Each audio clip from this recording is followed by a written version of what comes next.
Hi. Coach. Seattle weather? We got sun out. It was good to get back out here today. I thought the energy, the enthusiasm was outstanding, and they had a lot of fun practicing. It was a good practice. We did a lot of work with the non-starters today, as you guys saw. Gave Asante a lot of work, gave Mike Faithful a lot of work, gave the young linemen a lot of work. So it was good for them. And, we'll kind of do that here as we get into the bowl prep. We'll give those guys, at least early in the bowl prep, we'll give them a lot of work. It's just a really good time for them to develop. And then we'll lock into whomever we play. We're looking forward to finding out tomorrow who we play and where we play. It really doesn't matter to us. Wherever we go, it's going to be a great experience. I think just the chance to play together again, the chance to go after win number 10, it's going to be fantastic. So our guys, I haven't heard one guy say, "Where do you think we're going to go?" They're just excited to play football again. So we're glad about that. So kind of an uneventful week for you. It's been a lot. Well, it was an interesting week, but it was mostly recruiting. We were on the road all week. Started Sunday and ended last night about 10 o'clock, and it was filled mostly with recruiting. And there's a couple, other things. couple of little issues, but it was mostly recruiting. We got a lot of good work done. So. Do you laugh at all when you see internet rumors or something saying you're somewhere, you're in Washington, or you're in some state? I was with the staff the whole week, and Angus, would say, "Hey, you're in Seattle."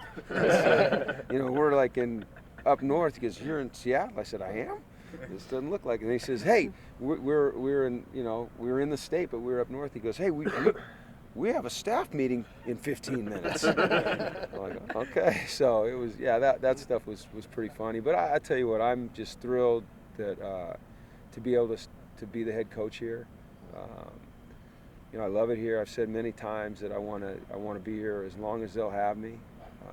It's a tremendous place. I think that Dan Guerrero and Chancellor Block, to me, showed just a resounding commitment to this football program by what they did, the way they approached everything. I made a commitment to this university, to these kids, to Dan, and I'm the kind of guy that likes to honor that commitment. And then I think Dan and I have a shared vision for what we want here, and it's exciting to be working with a guy that has that vision that you have.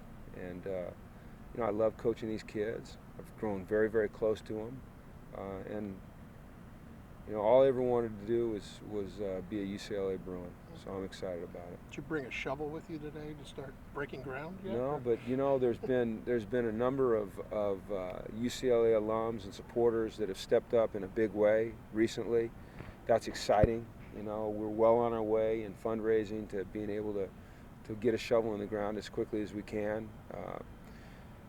The players spent time with the architects on Wednesday. We have a player committee, some of the younger guys, and to try to get some ideas for what's important to them. I spent about 3 hours with the architects Thursday afternoon, so things are moving very quickly, and it's just I think it's an exciting time to be here.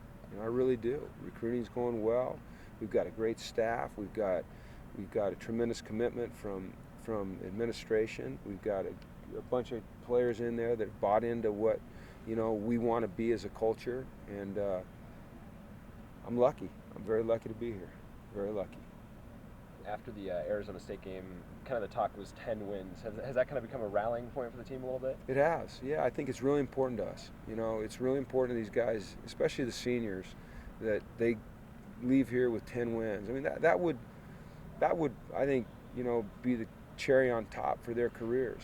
The things that they've been able to accomplish here, the impetus that they added to this program going forward would be very evident, and they're excited about it. So, like I said, I don't think they really care where we play or who we play. They just want to play. They want to practice together and go play another game together and try to get that 10th win.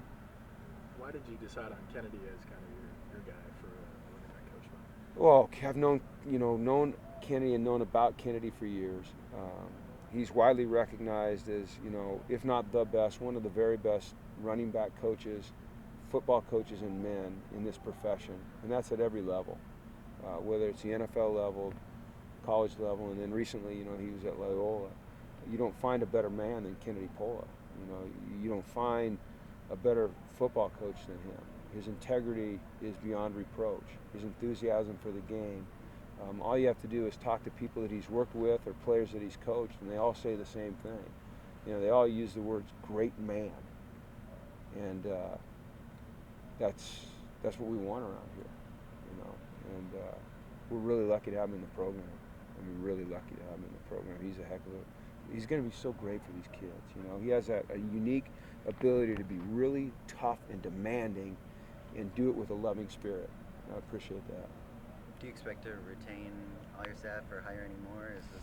No, I'm very confident that this staff is going to stay together. Very confident. It's a great staff. You know, in my opinion, it's one of the best staffs in football. And I'm not talking about just college football. I'm talking about football. I've been on some great staffs with some great coaches, and this staff is through and through is as good as I've ever seen. You know, it's you talk about really good people that are motivated to be the best they can be, that love what they're doing, that have a passion to be great, that are great mentors to these kids, that can go out and recruit, that like to recruit, that bring energy and enthusiasm, excitement to the profession, and this is the best in the country, in my opinion. How important is it for you that you and Dan are kind of on the same page and trying to keep that staff together, especially with how good it is, obviously? It's critical, you know, and like I said, Dan and I think we have a shared vision and a shared commitment. You know, we're joined at the hip, and I'm lucky. Dan has done a tremendous job supporting what we're trying to do, and I think that we're going to get a lot of great things done here together. How much have you talked to Brett and X at this point about their draft decision? Not much. You know, the season ended, and the season ended Saturday night, and Sunday I was recruiting. You know, so I haven't had a lot of time to talk to them. I'm going to spend some time with X, you know, a little bit sooner than Brett. And Brett and I will probably sit down next week at some point in time, and, you know, I'll just give him my thoughts. I think that I'm able to offer him a pretty unique perspective, just because of my experience at that level. I know what people are looking for. I have great relationships with people at the league that I can access to get them real clear information. And I want to help them make the best decision for them and for UCLA. How much of a different decision is it, do you think, between Brett and X, especially, you know, with quarterbacks in the NFL now? It seems like if you're going to be a first-round quarterback and leave early, that, you know, people expect that guy to jump in from day one and lead an entire NFL team. Does that make their decisions kind of completely different in that sense? I think there's a couple of things that make them different. Number one, age. You know, X went on his mission for 2 years, so he's a little bit older. And he's playing a less glamorous position, guard, as opposed to quarterback. And you're right about the quarterback position. You know, if you're a first-round draft pick, and that's assuming that he would be, we don't know that he, you know, what his draft grade is going to come back as, but that pressure is enormous. And if you're not ready for it, it can break you fast. All you have to do is look around the league, and you see some of these guys that have come in with, you know, great acclaim, but they maybe weren't quite ready. And, you know, it's not long before they set you down and try to find somebody else, because, you know, the NFL, there's no 4-year scholarships in the NFL. You know, there might be 4-year contracts for the coaches, but as I know very, very well, that doesn't mean you get to coach all 4 years. So it is the ultimate, what have you done for me, not lately, but what have you done for me right now, and what are you going to do for me tomorrow league? So I think that's all things that those guys have to think about. Do you feel like you have an idea in your own mind of whether Brett is ready, especially mentally, for that kind of pressure? I do have an opinion in my own mind. Yeah, and I'm going to keep it in my own mind. I know X was saying that you've shown him some NFL film of some offensive linemen or offensive lines. What's kind of been the point between those meetings? I know he said you guys met one-on-one a few times or something. Is that something you really wanted to set out to do, or did it just happen that way? No, I just think that I can be a really good resource for these guys, because the bottom line for me is I care about one thing, and that's the young man. I care about X and his future. I care about Brett and his future. You know, I got no skin in the game. Do I want him to come back and play at UCLA? Absolutely. But the bottom line for me is I want them to do what's going to make them happy. but I also want to make sure they're making the right decision. And I'm, you know, I say this humbly, but I'm uniquely qualified to help them.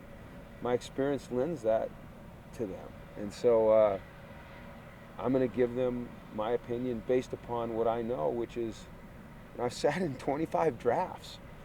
25. I know exactly what they want, you know, so I can help them that way. Thanks, guys. All right, thanks everybody. All right, Thanks, Jim. see you guys next Saturday, huh? Yeah, so Have a good week.